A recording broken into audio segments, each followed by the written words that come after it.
हल्द्वानी में आज शहीद सम्मान यात्रा कार्यक्रम का आयोजन हुआ, जिसमें प्रदेश के सैनिक कल्याण मंत्री गणेश जोशी ने शिरकत की। इस अवसर पर 59 शहीदों के परिजनों को ताम्रपत्र देकर सम्मानित किया गया। उधर कांग्रेस ने सैनिक सम्मानित यात्रा को शहीदों के परिवार के साथ छलावा मात्र बताया और सरकार पर शहीदों के परिजनों की अनदेखी का आरोप भी लगाया। सैनिक कल्याण मंत्री गणेश जोशी ने आज हल्द्वानी में 59 शहीदों के परिजनों को ताम्रपत्र देकर सम्मानित किया। इस कार्यक्रम के दौरान आम जनता के साथ ही पूर्व सैनिक भी उपस्थित रहे।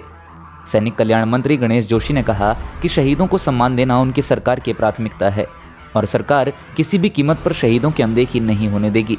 उन्होंने कहा कि सरकार ने ऐलान किया है, उत्तराखंड का यदि कोई सैनिक, जो चाहे सेना में हो या पैरामिलिट्री फोर्स में हो, यदि शहीद होता है तो उसके परिवार के एक व्यक्ति को सरकारी नौकरी दी जाएगी, सम्मानित किया जाएगा। इसके अलावा सैन्य धाम के लिए मिट्टी एकत्र की वो भी ले जाई जाएगी। किस तरह का कार्यक्रम है ये? देखिए, शहीदों का सम्मान करना हर देशवासी का कर्तव्य है और शहीदों के सम्मान की परंपरा अगर निभाया तो भारतीय जनता पार्टी ने निभाया है।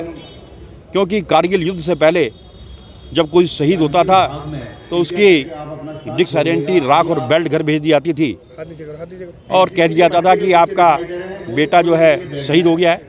लेकिन जब कारगिल का युद्ध हुआ, पहली बार वाजपेयी जी देश के प्रधानमंत्री थे।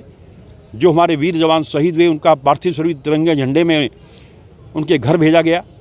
पूरे सैनिक सम्मान के साथ उसका दाह संस्कार किया गया, जो कि एक परंपरा बन गई।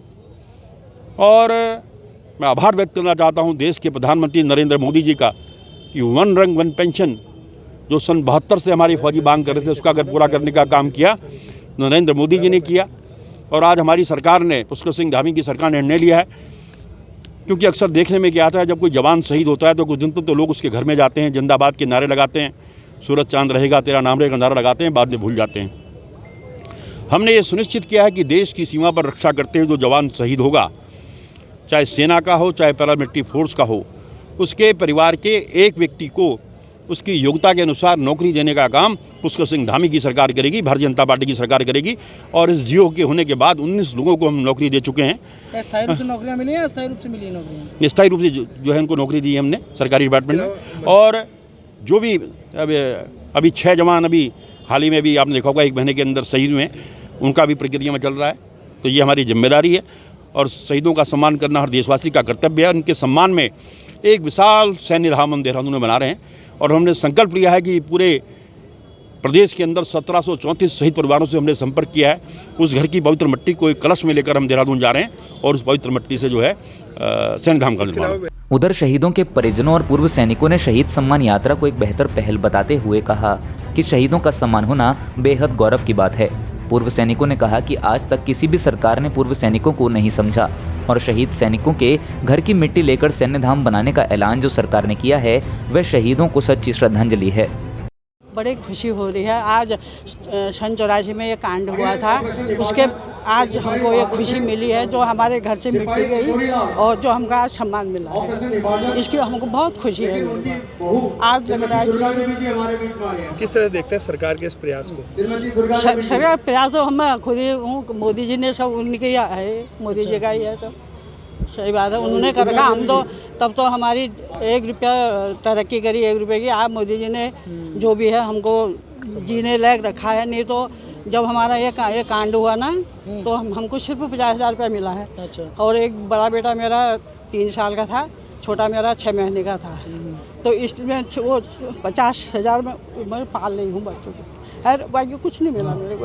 हमको सरकार की तरफ से कोई नौकरी वगैरह दी गई? स्टेट गवर्नमेंट से, स्टेट गवर्नमेंट की नौकरी दी गई? कोई नौकरी बड़े बेटे को दी है बड़े कोशिश भी करी उसने, मतलब सहायता तो उनकी तो आज किस तरह से उनकी याद आ रही है शहीद हुए? अब याद तो आएगी भैया, सही बात है। आपका नाम? मेरा नाम बिमला जोशी। ठीक है। आज का प्रोग्राम हमारा जो शहीदों की वीरांगना उनको हम लोगों ने यहाँ पर सम्मानित कर रखा है और हम अभी उनको यहाँ पर ताम्रपत्र के साथ सम्मानित कर रहे हैं। और इसके अलावा मिट्टी, इसके अलावा हम लोगों ने जो अभी ये 6-7 दिन का ड्यूरेशन हमारा हर जगह हर ब्लॉक में जाकर हम लोगों ने उनके घरों से मिट्टी लाके इकट्ठा करके आज हम लोग सभी लोगों को यहाँ पर क्लोज करके और जो यहाँ पर आज सारे क्लोज हो गए, ये मिट्टी हम लोग देहरादून लेके जाएंगे। किस तरह की पहल मानते हैं सरकार की? ये हमारी बहुत अच्छी पहल है। ये पहली सरकार है जिन्होंने पूर्व सैनिकों को समझा, पूर्व सैनिकों को सोचा। आज तक ये चीज़ कोई किसी ने आज तक बोला नहीं था, आज तक पता भी नहीं था। तो अभी हम सरकार का बहुत बहुत धन्यवाद करते हैं, जो कि सरकार ने पूर्व सैनिकों को जो शहीद हो गए हैं उनके बारे में कुछ सोचा और उनके परिवारों के लिए कुछ सोचा। और हम लोगों ने ये एक प्रण कर रखा है कि हम लोग उनके साथ सहयोग करेंगे। जो हम पूर्व सैनिक हैं, हम लोग भी हर ब्लॉक में उनका सहयोग करते रहेंगे, जाते रहेंगे। मैं अखिल भारतीय पूर्व सैनिक सेवा परिषद का अध्यक्ष सूबेदार मेजर गोविंद सिंह बढ़ती। वहीं कांग्रेस ने सैनिक सम्मान यात्रा को लेकर सरकार पर निशाना साधते हुए कहा कि यदि सरकार सैनिकों का सम्मान करना ही चाहती है तो शहीदों और सैनिकों के परिवार के कल्याण के लिए काम करें।